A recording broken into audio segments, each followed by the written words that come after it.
The humiliation at Liupan. The evening at Liupan shimmered with the quiet elegance of power. Crystal chandeliers hung like inverted palaces of light above the marble-floored dining hall, and the soft hum of conversations flowed like a river of wealth. Men in tailored suits leaned back in leather chairs, sipping vintage wine, while women in gowns worth more than a working man's yearly salary laughed softly behind diamond-studded wrists. To dine at Liupan was to exist, even briefly, in the rarefied air of Manhattan's upper echelon. Yet on this night, that polished serenity shattered in a way no one present would ever forget. Ethan Caldwell rose from his chair with a suddenness that rippled through the entire room like the sharp crack of a whip. His suit, cut from the finest Italian wool and pressed so precisely it looked sculpted to his form, caught the golden glow of the chandeliers. At 52, Ethan was the very image of ruthless success. Tall, broad-shouldered, his features honed sharp by decades of scornful frowns and victorious sneers. His fortune had been made in steel and shipping, industries that once devoured men by the thousands, and Ethan carried himself with the air of a man convinced he, too, was forged of unbreakable metal. Sophia Jenkins, the young waitress standing before him, froze as his voice thundered across the hall. For a brief second, she had hoped she'd misheard him, that perhaps the sharp edge of disdain in his tone had been exaggerated by her nerves. But as the silence settled around them, and every eye in the restaurant turned toward her, she knew there had been no mistake. His words had cut as sharply as glass, each syllable dripping with contempt not only for her, but for everything she represented. "I don't understand how a place like this can have someone like you serving me," Ethan snapped, his voice carrying clearly to the furthest sea. Corners of the dining hall. His words did not stumble, did not falter. They rang with the practiced cruelty of a man used to making others feel small. His pale blue eyes, hard as glacial ice, swept over Sophia's uniform as though he were appraising a stain. "I came here for excellence, for class, not for this cheap display of diversity." The impact was immediate. Forks clattered onto plates. A woman in a shimmering red silk dress covered her mouth with her hand, eyes wide with disbelief. The pianist, who had been coaxing a soft romantic tune from the Steinway in the corner, faltered mid-note, his fingers frozen above the keys. For a heartbeat, the entire restaurant seemed to hold its breath, caught between horror and fascination at the spectacle of power-crushing dignity. Sophia's knuckles whitened around the silver tray she carried. On it, a delicate arrangement of oysters on ice trembled with each unsteady beat of her heart.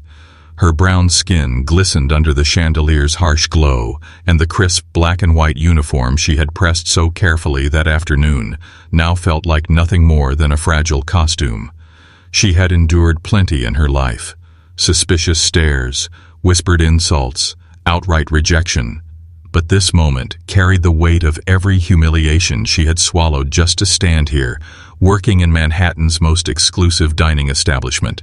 Her first instinct was to shrink, to bow her head, to let the man's fury roll over her until it passed. She had spent years surviving by knowing when to stay quiet. But another instinct, fiercer and deeper, rose to the surface. It was not pride in herself alone, but the image of her 7-year-old daughter Lily, whose smile shone like a tiny lantern in the darkness of her hardest days. Sophia thought of Lily's dreams of becoming a ballerina, of the way she practiced pirouettes in their cramped living room, despite the peeling paint and the hum of broken radiators. She thought of how she had promised her daughter a different future, one where no one's cruelty could define her worth. And suddenly, Sophia knew she could not let Ethan's rage strip her of her last shred of dignity. She lifted her gaze, her dark brown eyes steady despite the sting of tears threatening to well within them. When she spoke, her voice was calm, not loud, not combative, but carrying a quiet force that stilled even the clinking glasses of those who had begun to fidget in discomfort. "Sir," she said, her tone respectful yet resolute, "if you'd like, I can fetch the manager for you to discuss any concerns about who is serving your table." The words were simple, ordinary, a waitress's professional reply to a rude customer, but the way she said them, the way her voice did not tremble, the way her chin did not bow, the way her eyes met his without flinching, made them thunder louder than any insult.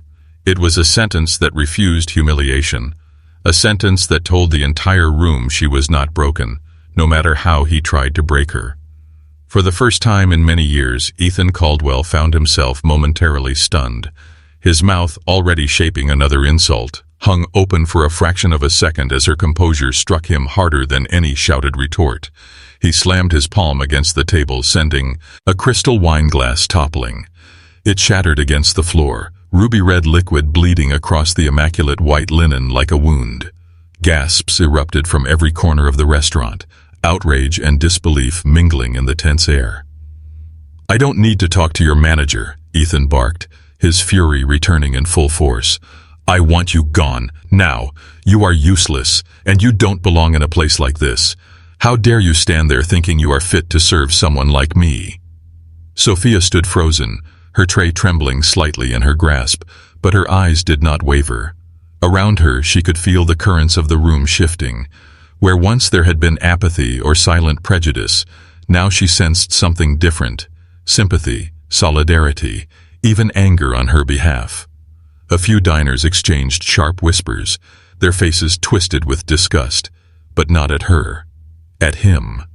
And in that moment, as Ethan's words echoed cruelly in her ears, Sophia realized she was no longer simply a waitress enduring humiliation.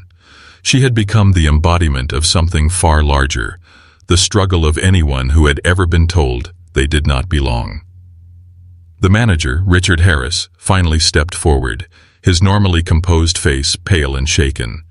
He had witnessed arrogance from wealthy customers before, but never such naked malice, never so openly directed at one of his staff. Yet Richard hesitated. Ethan Caldwell was not just any customer. He was a billionaire whose influence reached across half the city, a man whose favor, or disfavor, could make or break establishments like Lupin.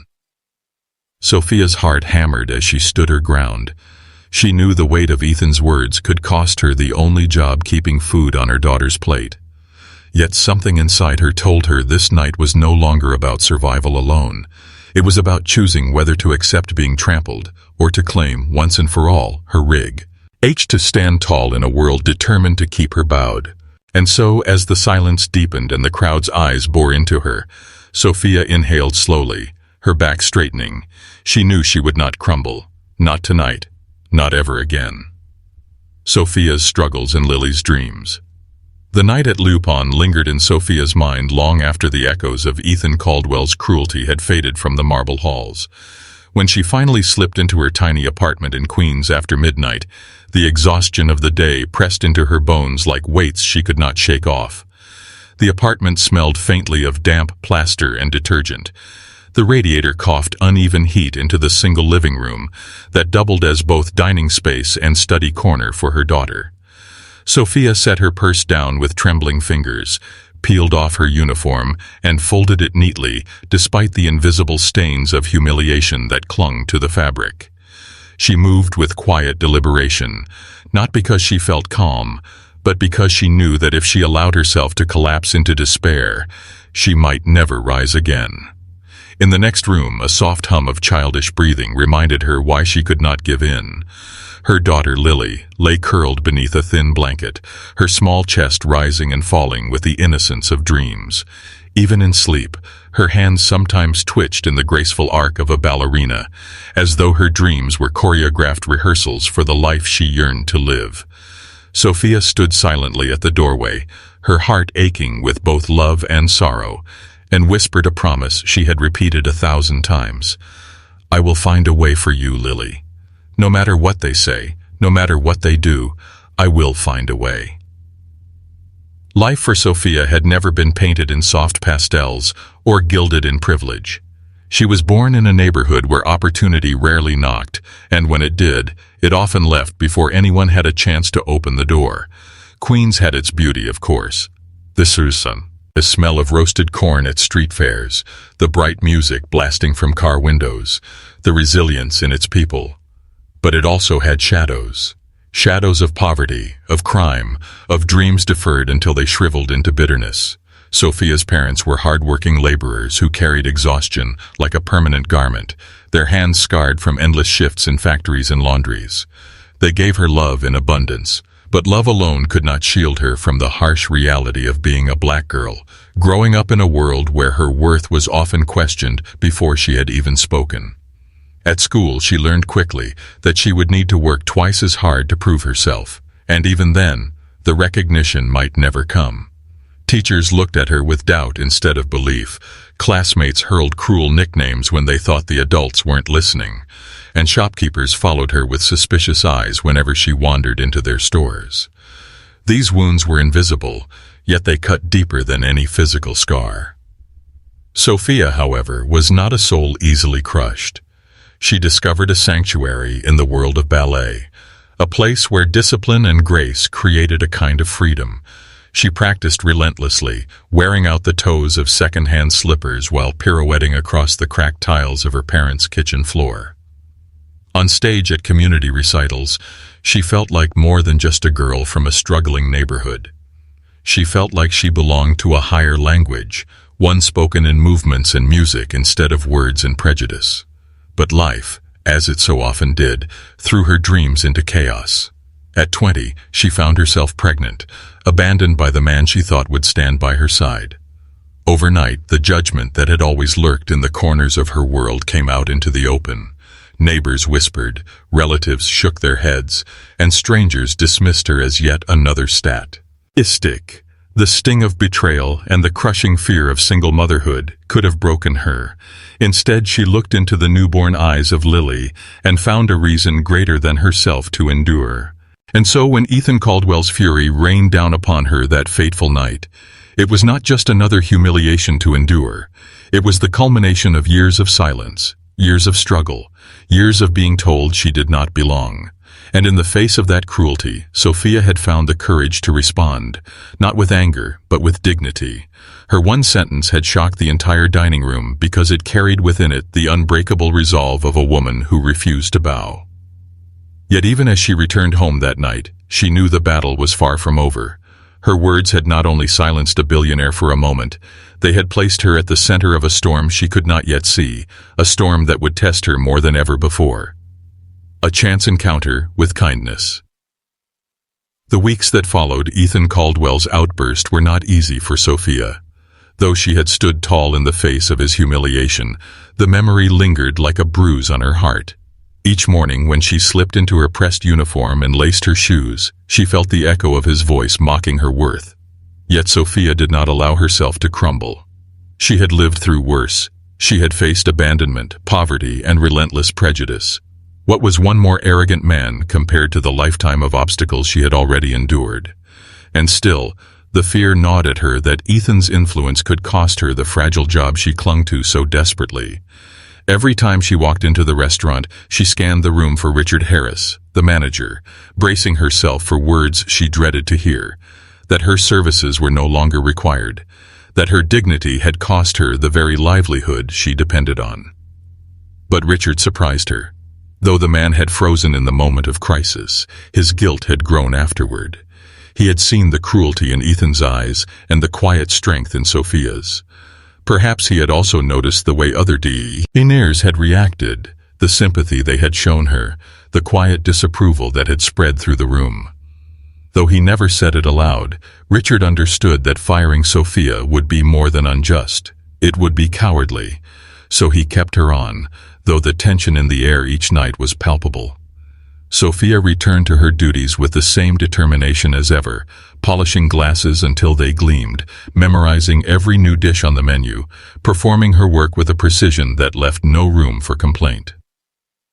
It was during one of these tense evenings that fate placed a quiet observer in her path. At first, Sophia barely noticed him, a middle-aged man seated alone near the back of the restaurant, dressed in a tailored gray suit that, though expensive, lacked the ostentation of Ethan Caldwell's wardrobe. His hair was streaked with silver, his eyes calm, watchful, and kind. Unlike most patrons who barked orders or dismissed her presence, this man addressed her with courtesy, looking directly into her eyes when he spoke. He asked for the evening special, listened attentively as she described the chef's pairing, and even thanked her sincerely when she placed his plate before him. Sophia, used to being invisible, found herself taken aback by the simple respect in his manner. Throughout the evening, she felt his gaze upon her, not intrusive, not judgmental, but observant. When she stumbled slightly after bumping into another waiter, his eyes met hers with reassurance, not ridicule. When she returned with his wine, he smiled faintly, as though to remind her that kindness still existed in the world. She did not know who he was, nor did she dare to guess. To her, he was just another customer, albeit one who treated her with a rare dignity she had nearly forgotten was possible. Later, as the night wound down and the restaurant emptied of its wealthiest guests, Sophia cleared his table and prepared to leave. To her surprise, the man lingered, sipping the last of his wine slowly, as though deep in thought. When she approached with the check, he set it aside and spoke in a low, steady voice. "You carry yourself with remarkable composure," he said. Sophia blinked, unsure how to respond. Compliments at Liupan were rare, and when they came, they often dripped with condescension. But his words were genuine. Most people would have lost their temper that night. You didn't. You stood tall without raising your voice. That takes strength. Sophia felt heat rise to her cheeks. She was not used to strangers acknowledging her courage. Most of the world seemed blind to it. She managed a polite thank you, her voice quiet, and excused herself to continue her duties. But his words stayed with her long after he left, echoing in her mind like a balm against the wounds Ethan's cruelty had left. She did not know then how significant this man would become, how closely he had been watching, how carefully he had taken note of her dignity. At home, Lily's dreams continued to be Sophia's anchor. The little girl's ballet recital was approaching, and she practiced with tireless devotion. Every evening, after Sophia returned from work, Lily would twirl across the living room, her socks slipping on the old wooden floor, her laughter filling the apartment with warmth. "One day," Lily would say with unshakable certainty, "I'll dance on the biggest stage in New York." Sophia would smile, though her heart tightened with worry. Ballet lessons, costumes, opportunities, they all cost money far beyond what she earned. She saved every tip she could, cutting corners on groceries and bills, determined to give Lily even the smallest taste of the dream she cherished. One night, as Lily practiced, Sophia sat watching her with weary eyes. The girl's determination reminded her of her own childhood dreams of ballet, dreams that had been abandoned when life's hardships pressed too heavily upon her. She did not want Lily's dreams to wither the same way. She wanted her daughter to believe in possibility, to feel that the world could open its arms instead of closing its fists. And yet, Sophia could not ignore the reality. Her wages were barely enough to keep them afloat, and Ethan Caldwell's outburst had made her position even more precarious. Sophia prayed silently each night for strength, for guidance, for some sign that the future could hold more than endless struggle. She did not know that the answer to those prayers had already stepped quietly into her life, seated at a table in the corner of Liupan, watching with discerning eyes and a heart attuned to dignity. The man she had served so simply, the man whose words of kindness had lingered in her mind, was far more than he seemed. He had seen something in her that others had overlooked, and soon the threads of fate would weave their lives together in ways Sophia could not yet imagine. For now, however, Sophia continued her dance with survival. Each day began before dawn and ended long after midnight, her body aching but her spirit unbroken. She carried herself with the same composure, the same quiet strength, no matter how many condescending glances or whispered insults came her way. She did it for Lily.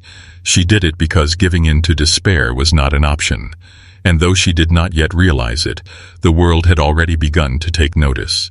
Ethan's cruelty had sparked outrage, her dignity had inspired admiration, and in the shadows of that encounter, a new story was beginning, one that would change both her life and Lily's forever. The breaking point. The tension in Liupan had not fully settled since the night Ethan Caldwell had unleashed his fury on Sophia. Though weeks had passed, the restaurant seemed to carry an invisible scar, as though the memory of that evening hovered in the air like smoke that refused to disperse. For Sophia, every shift felt heavier, every glance from her colleagues more scrutinizing. Some whispered behind her back, pity mixed with disdain, wondering aloud why she hadn't simply quit after being humiliated so publicly. Others avoided her altogether, fearful that any association with her might attract the billionaire's wrath should he return. Yet Sophia pressed forward, shoulders squared, moving with quiet precision through the gilded hallways of power. She had no choice. Quitting was a luxury she could not afford, not with rent due and Lily's growing needs waiting at home. But deep inside her, a pressure was building. It was like carrying a glass vessel too tightly in her hands.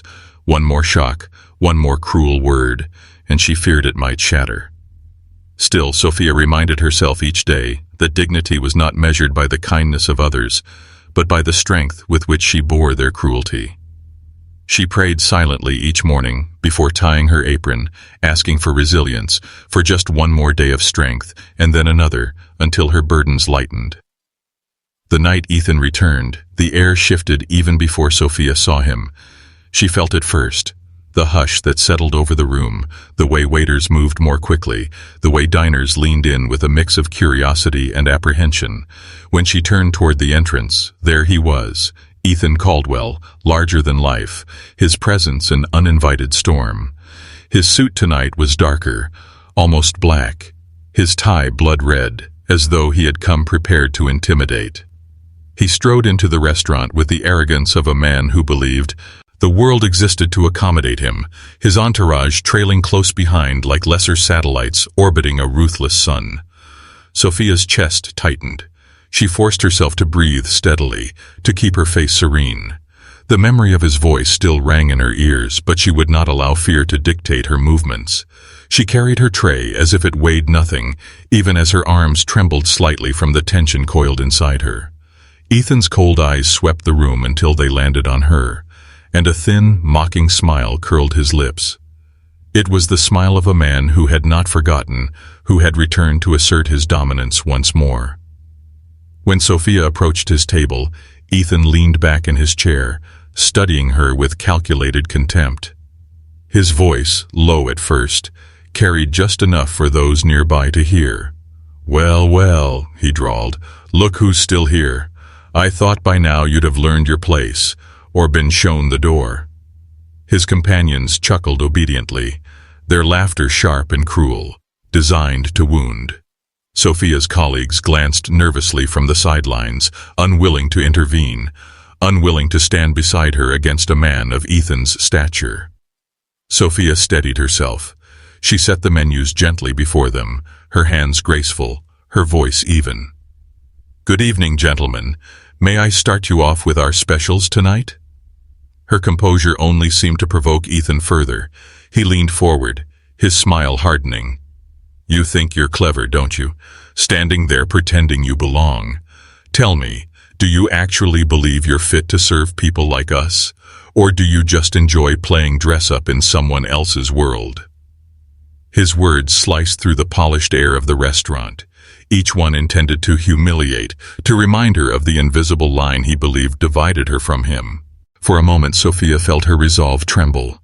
The weight of years of prejudice, of whispered insults, of struggles endured in silence pressed down on her chest.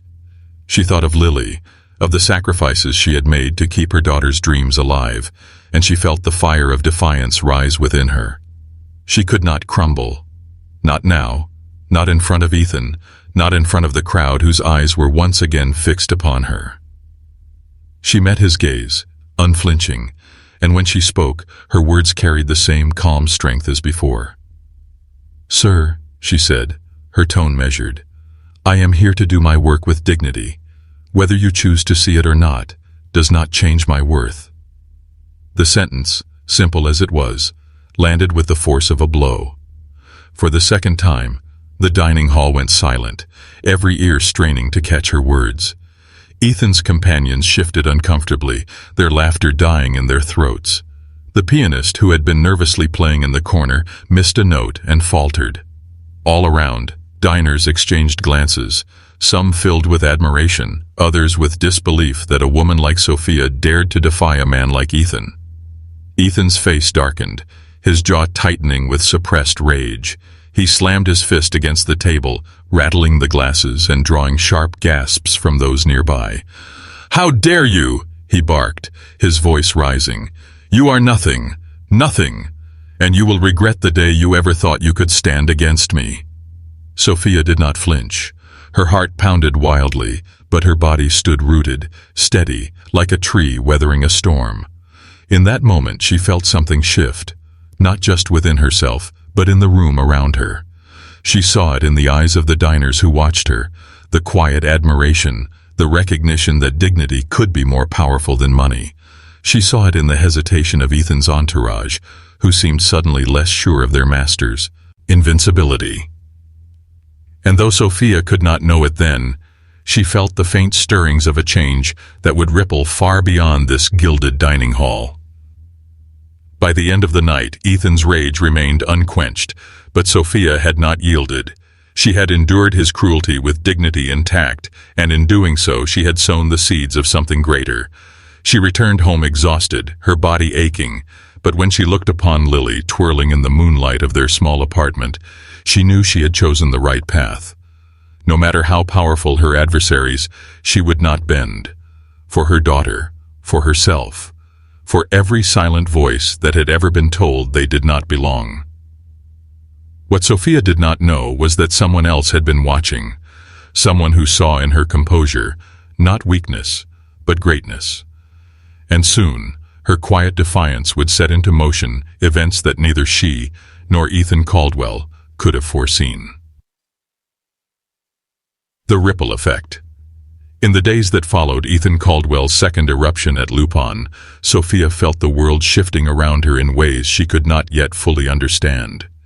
To her, life was still the same relentless rhythm, rising before dawn to prepare Lily's school uniform, rushing through the crowded subways to arrive at Lupin early, pressing her uniform until it was immaculate, rehearsing the day's menu until she knew every detail by heart. She moved through her duties as she always had, with quiet discipline and the determination to leave no room for error. But outside the narrow walls of her routine, the story of her defiance had begun to spread, carried not by her own voice, but by the eyes and ears of those who had witnessed it. The night of Ethan's outburst had not been forgotten. Several guests, shocked by what they had seen, had whispered about it to friends, who whispered it further still. One younger diner had even captured part of the scene on her phone before quickly lowering it out of fear of confrontation. Days later, a blurry clip surfaced online, Ethan Caldwell's voice booming with cruelty, Sophia's calm, steady reply ringing out like a thread of gold woven through the darkness. The video spread quietly at first, shared in group chats, then posted to small social media accounts. Within a week it had reached thousands, then tens of thousands, resonating with people who had themselves endured humiliation, prejudice, and injustice. The world, it seemed, was hungry for stories not of revenge, but of dignity, of ordinary people standing tall in the face of cruelty. Sophia, however, remained unaware. She had no time to linger online. Her life was consumed by survival. She noticed only subtle shifts in the restaurant. More diners looked at her with recognition now, their glances softer, their smiles warmer. A woman she had never served before squeezed her hand after paying her bill, whispering, "You're braver than you know." A young man, dining with his father, thanked her twice, as if her presence itself deserved acknowledgement. Even among her colleagues, the air changed. Some still avoided her, but others seemed to regard her with new respect, though they rarely said it aloud. The man in the gray suit, however, returned. Quiet, composed, his presence was like a calm current running beneath the storm. He dined again at a table in the back, greeting Sophia with the same courtesy as before. When she placed his meal before him, he looked at her with a steady gaze that made her feel seen in a way she had not felt in years. He did not speak much, yet every word carried weight. "The world I was watching, you know," he told her softly one evening, after she had refilled his glass. She blinked in confusion, unsure what he meant, but before she could ask, he simply nodded and returned to his meal. At home, Sophia's world revolved around Lily. The little girl's recital was drawing near, and she practiced daily with unshakable determination. In their cramped apartment, the living room became a stage. The hum of traffic outside became background music as Lily twirled across the floor, her arms lifted with grace, her tiny face glowing with joy. Sophia watched with tears in her eyes, torn between pride and worry. She had managed to save enough to buy Lily a simple ballet dress, not nearly as ornate as the costumes of other children, but when Lily tried it on, she beamed as though she were already on the grandest stage in New York. "I'll make you proud, Mama," she whispered one evening before collapsing into Sophia's arms. Sophia kissed her forehead and whispered back, "You already do." Yet even as her daughter's dreams lifted her spirit, the shadows of reality lingered. Ethan Caldwell was not a man to forgive humiliation, however small, and Sophia knew his threats were not idle. She lived each day with the fear that his influence could still end her career, that one call from him could strip away the fragile stability she had fought so hard to build. But alongside that fear grew something else: hope. For the first time she sensed that others had seen her, had witnessed her strength and perhaps believed in it. It was a fragile hope, like a flame in the wind, but it burned nonetheless. Meanwhile, the story of her dignity continued to ripple outward. Ethan Caldwell, accustomed to being feared, began to feel the faint sting of disapproval. Investors whispered about the viral clip, his board members grew restless, and social circles once eager to bask in his presence began to distance themselves. He scoffed, dismissing it as trivial noise, but for the first time, cracks appeared in the armor of his arrogance. For Sophia, life was still the daily grind of survival.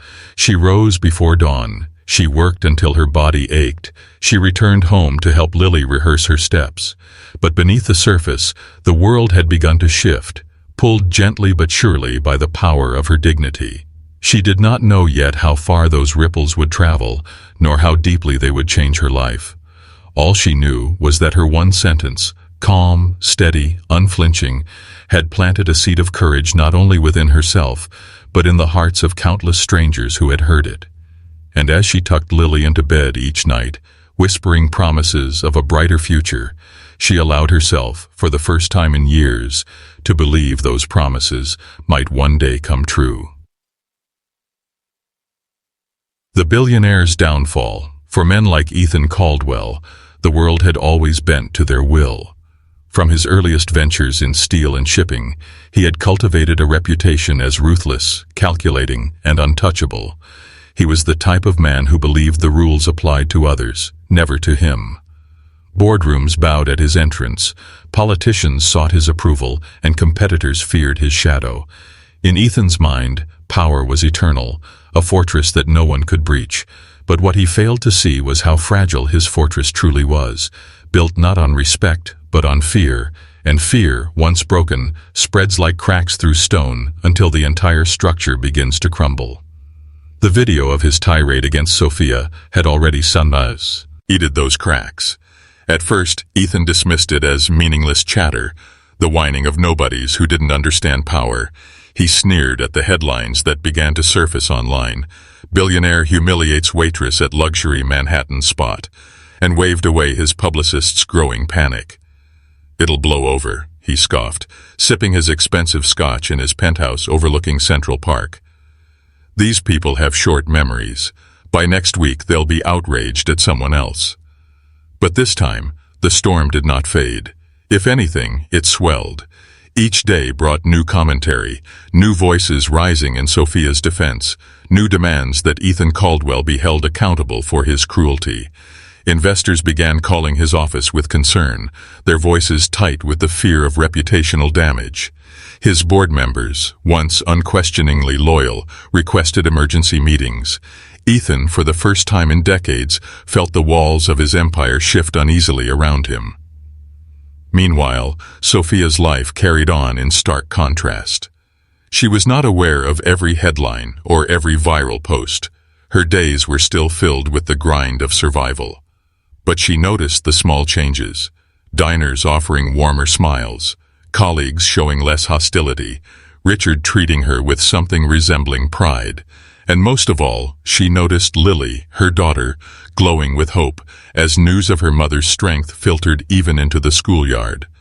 One afternoon, Lily came home beaming, clutching a drawing she had made in class, a ballerina standing tall on a stage, her chin lifted, her eyes unafraid. Across the top, in a child's uneven handwriting, were the words, "My mama is brave." Sophia held the drawing to her chest with trembling hands, tears spilling freely. That moment was worth more than any paycheck, any recognition. It was proof that her daughter saw her not just as a provider, but as a symbol of strength. The billionaire's downfall. For men like Ethan Caldwell, the world had always bent to their will. From his earliest ventures in steel and shipping, he had cultivated a reputation as ruthless, calculating, and untouchable. He was the type of man who believed the rules applied to others, never to him. Boardrooms bowed at his entrance, politicians sought his approval, and competitors feared his shadow. In Ethan's mind, power was eternal, a fortress that no one could breach. But what he failed to see was how fragile his fortress truly was, built not on respect, but on fear, and fear, once broken, spreads like cracks through stone until the entire structure begins to crumble. The video of his tirade against Sophia had already seeded those cracks. At first, Ethan dismissed it as meaningless chatter, the whining of nobodies who didn't understand power. He sneered at the headlines that began to surface online, "Billionaire humiliates waitress at luxury Manhattan spot," and waved away his publicist's growing panic. "It'll blow over," he scoffed, sipping his expensive scotch in his penthouse overlooking Central Park. "These people have short memories. By next week, they'll be outraged at someone else." But this time, the storm did not fade. If anything, it swelled. Each day brought new commentary, new voices rising in Sophia's defense, new demands that Ethan Caldwell be held accountable for his cruelty. Investors began calling his office with concern, their voices tight with the fear of reputational damage. His board members, once unquestioningly loyal, requested emergency meetings. Ethan, for the first time in decades, felt the walls of his empire shift uneasily around him. Meanwhile, Sophia's life carried on in stark contrast. She was not aware of every headline or every viral post. Her days were still filled with the grind of survival. But she noticed the small changes, diners offering warmer smiles, colleagues showing less hostility, Richard treating her with something resembling pride. And most of all, she noticed Lily, her daughter, glowing with hope, as news of her mother's strength filtered even into the schoolyard. One afternoon, Lily came home beaming, clutching a drawing she had made in class, a ballerina standing tall on a stage, her chin lifted, her eyes unafraid. Across the top, in a child's uneven handwriting, were the words, "My mama is brave." Sophia held the drawing to her chest with trembling hands, tears spilling freely. That moment was worth more than any paycheck, any recognition. It was proof that her daughter saw her not just as a provider, but as a symbol of strength. Ethan, however, was unraveling. The arrogance that had once been his armor now became his weakness. At meetings, he lashed out at colleagues, accusing them of cowardice for suggesting public apologies. He berated his PR team for incompetence, dismissing their carefully crafted statements as pathetic groveling. His fury alienated even those closest to him. One by one, allies began to retreat, unwilling to be dragged down by the storm swirling around him. Newspapers ran stories about his past indiscretions, long-buried incidents of arrogance and cruelty that resurfaced now with new relevance. What had once been dismissed as eccentric behavior of a powerful man was now cast in the harsh light of abuse. His empire, once so solid, was bleeding credibility with each passing day. Sophia, still unaware of the full scale of Ethan's downfall, continued to focus on her daughter and her work. But she could not ignore the growing presence of the man in the gray suit, the quiet observer who seemed always to notice her composure, always to speak a kind word when others remained silent. One evening, as she placed his meal before him, he looked up and said simply, "Do you know what you've done?" She frowned, confused, and shook her head. He smiled faintly. "You've reminded people that dignity still matters, that money and cruelty aren't the same as strength." Sophia had no reply. She felt humbled, almost embarrassed by his praise, for in her mind she had done nothing extraordinary. She had only stood her ground. Yet in the eyes of the world, that small act had been seismic. The storm around Ethan finally broke when one of his largest investors, a powerful European conglomerate, announced it was withdrawing its stake in his company. Their statement was curt and devastating. "We cannot in good conscience continue to associate with a man whose behavior reflects values so opposed to dignity and respect." The markets responded instantly, his company's stock plummeting, his board members panicking. For the first time in his career, Ethan Caldwell stood cornered, the walls of his fortress collapsing. He raged, he threatened lawsuits, he vowed revenge, but his power was slipping through his fingers like sand. The more he fought, the weaker he appeared. And while Ethan stumbled, Sophia's name began to rise. Not because she sought fame or recognition, but because the story resonated. It was retold in articles, in podcasts, in conversations over coffee. A waitress, a single mother, standing with dignity against a billionaire's cruelty. It became a symbol of something greater, something people yearned for in a world too often defined by arrogance. Sophia, to her astonishment, began receiving letters at Lupin, notes of encouragement from strangers who had seen the clip and felt inspired by her composure. Some wrote of their own struggles, of times they had been humiliated and had wished they had her courage. Others simply wrote, "Thank you." Sophia read each one with tears in her eyes, humbled and overwhelmed. She had not set out to be an example, she had only tried to survive. And yet, somehow, her survival had become a beacon. At home, she shared none of this with Lily. She wanted her daughter to focus on her recital, to remain innocent of the storm raging around them, but she could not hide everything. Lily noticed the strangers smiling at her mother on the subway, the whispered words of recognition, the way Sophia seemed to carry herself taller, even on the hardest days. And in Lily's eyes, her mother had become not just a provider, but a hero. Ethan Caldwell, once untouchable, now found himself isolated, his arrogance exposed as weakness. Sophia Jenkins, once invisible, now found herself uplifted, her dignity recognized as strength. The contrast could not have been sharper. And though Sophia did not seek revenge, though she carried no malice in her heart, the world itself seemed to be drawing the lines of justice, shifting the balance between cruelty and courage. As the date of Lily's recital drew nearer, Sophia focused her energy on that single bright point of hope. She had weathered humiliation, she had endured scorn, and now, somehow, she had become a symbol of dignity for countless others. But in her heart, none of that mattered more than watching her daughter step onto a stage, her chin lifted, her spirit unbroken, her dreams intact. And though Ethan Caldwell's empire continued to crumble, Sophia did not gloat, did not celebrate. For her, the truest victory was simple, to know that her daughter would grow up in a world where dignity could outshine cruelty, where strength could be measured not by money, but by grace. A new beginning for Sophia and Lily. The morning of Lily's recital arrived like a dawn. Sophia had been waiting for her whole life. The gray light of early winter spilled across their small Queens apartment, illuminating the cracks in the walls, the faded paint, and the second-hand furniture. Yet on this day, those imperfections seemed insignificant, washed away by the glow of anticipation in Lily's eyes. The little girl, dressed in her simple ballet costume, spun once in front of the mirror with arms outstretched, her laughter bubbling up like music. Sophia, standing behind her, watched with her heart full and heavy all at once. She thought of the nights spent scrubbing office floors until her knees ached, of the long hours serving wealthy strangers who never saw her as anything more than a uniform, of Ethan Caldwell's words echoing like knives in her chest. All of it, every humiliation and sacrifice, had led to this moment.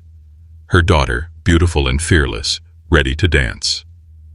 The theater where the recital was held was modest, a community stage tucked into the heart of the city, but to Sophia and Lily it may as well have been Carnegie Hall. Families filled the rows of seats, chattering with excitement, clutching programs, adjusting cameras to capture the moment. Sophia sat in the third row, her hands clasped tightly in her lap, her heart racing faster than if she herself were about to step onto the stage. When the curtain finally lifted and the children filed out, she felt tears prick her eyes. And then there was Lily. Her posture was straight, her chin lifted, her tiny feet gliding into place with the poise of someone who believed, truly believed, that she belonged under the spotlight. As the music began, Sophia held her breath. Lily moved with grace far beyond her years, each step filled with determination, each twirl a declaration that she would not be defined by the cruelty she had endured at school, by the whispers of children too young to understand the poison of prejudice. She was a ballerina, if only for these minutes, and Sophia could not stop the tears from streaming down her face as she watched. The applause that followed thundered through the modest theater, and Lily bowed deeply, her smile radiant. Sophia clapped until her palms ached, her heart swelling with pride so fierce it felt as though it might burst from her chest. What Sophia did not know, as she sat in that small theater, was that the world beyond those walls had already taken notice of her story. The man in the gray suit, who had quietly observed her with respect, was more than just a kind patron. He was Daniel Whitmore, a philanthropist and CEO whose work in education and the arts had touched lives across the city. He had followed her story, not just with sympathy, but with conviction, believing that her dignity deserved recognition and that her daughter's dreams deserved opportunity. While Ethan Caldwell's empire collapsed under the weight of his arrogance, Daniel had begun quietly arranging something far more powerful than revenge, an opportunity for Sophia and Lily that would change the trajectory of their lives. That evening, after the recital, as Sophia and Lily left the theater, Daniel approached them in the crisp night air. Sophia recognized him immediately, though she had never known his name. He smiled warmly at Lily first, bending slightly so his gaze met hers. "You were extraordinary," he said softly, and Lily blushed, clutching her mother's hand tightly. Then he turned to Sophia. "I have been watching the way you carry yourself. You remind people what strength really looks like, and I believe strength like that deserves a future." He handed Sophia a simple envelope, his expression serious but kind. "This is not charity. This is an investment. In you, in her, in the future you both deserve." Sophia opened the envelope later that night, sitting at their small kitchen table while Lily slept peacefully in the next room. Inside was a letter offering Lily a full scholarship to one of New York's most prestigious ballet academies, along with financial assistance to ensure that Sophia would never again have to choose between paying rent and feeding her daughter. Sophia pressed the letter to her chest, tears streaming down her face, whispering a prayer of gratitude. It was more than she had ever dared hope for. It was the door she had longed to open for her daughter, flung wide at last. Meanwhile, Ethan Caldwell faced the bitter harvest of his cruelty. His empire had fractured, his investors abandoning him, his reputation shredded beyond repair. Once the embodiment of untouchable power, he now found himself alone in cavernous boardrooms, his voice no longer commanding fear, but echoing into emptiness. The world that had once bent to his arrogance now recoiled from it, and for the first time in his life, he was forced to reckon with the consequences of his actions. Yet, while Ethan crumbled, Sophia did not waste a single moment on gloating. Her victory was not his downfall. It was Lily's rising. In the weeks that followed, Sophia adjusted to her new reality with humility and gratitude. She continued to work, though her financial burdens had eased, because she believed in the dignity of labor and in setting an example for her daughter. Lily thrived at the academy, her natural talent blossoming under the guidance of skilled instructors. Each evening, she returned home eager to show her mother the new steps she had learned, her joy contagious, her confidence growing with every passing day. Sophia watched with quiet pride, her heart filled with the certainty that her sacrifices had not been in vain. And so the story of Sophia Jenkins and her daughter Lily became something larger than either of them could have imagined. It was told not as a tale of humiliation, but of resilience, not as a story of wealth crushing poverty, but of dignity outshining arrogance. For those who heard it, it was a reminder that true strength is not measured in money or power, but in grace, courage, and the refusal to bow to cruelty. On a quiet evening months later, as Sophia sat in the theater watching Lily perform on a stage far grander than the one where she had first danced, she felt tears spill down her cheeks once more. But this time, they were not tears of pain or exhaustion, they were tears of triumph. For in that moment, she knew the truth that had guided her all along. Dignity is the seed of change, and when nurtured with resilience and love, it can grow strong enough to transform lives. And so, the billionaire who had once yelled at her became nothing more than a fading shadow, while the waitress who had replied with one sentence became the mother of a ballerina, the woman who taught the world that courage whispered with dignity can roar louder than cruelty, shouted with power.